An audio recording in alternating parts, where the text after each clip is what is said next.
federal government has done is worse, I would say, when it comes to our students sitting back at home and not in school when we are all clamoring for the 2023 election.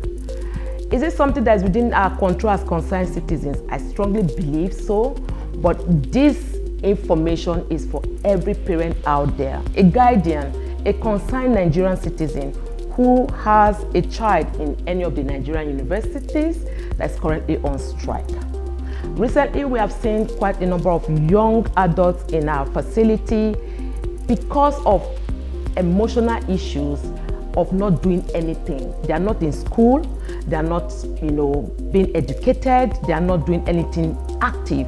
Let's not forget this group of children are creative, they are restless, high energy level, and they are doers. So while sitting at home not doing anything, a lot of things can happen to them. I will speak specifically on this case of this young chap who was already at risk of depression because there's a family history of depression in his lineage. And right now, he's being on admission for drug rehabilitation. And how did he get into that? Because he became depressed this period. His own was, I want to get out of this mode.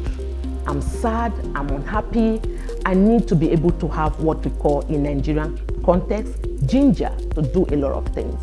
And so it was referred to by his friends, take this green pill, take this yellow pill, take this puff, and right now he broke down because of these illicit street drugs that he's taking, and of course in addition to laced marijuana.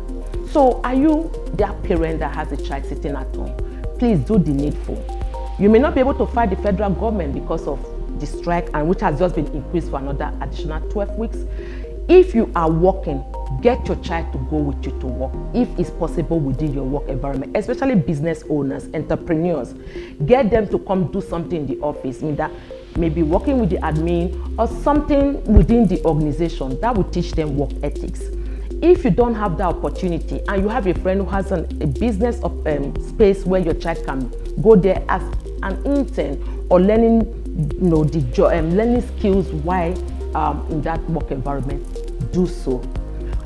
Most importantly, there's so many skills, an array of skills, from the technology to agro processing to health. There's so many. Let your child go learn his skill. Don't look at that child as if he's doing engineering. Why does he have to go to the roadside mechanic to learn? Get that child active, get him productive, get him occupied, because when they go through emotional issues, you may not be there. We all know that not all of us have that listening ear as parents to help our children, overcome these issues. Get them to do something, not just sit at home, Netflix and chill, or sit at home doing nothing. But if you are not dealing with any of this, which I know sometimes not all of us that have all these challenges, but are you asking your child the right questions when you come back from work?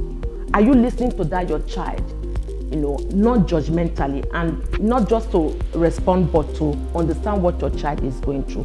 These are some of the ways I want parents to be involved with their children, because if you know better, you will do better. And because the World Health Organization has said that half of all mental illnesses start before the age of 14 and 2/3 before the age of 24.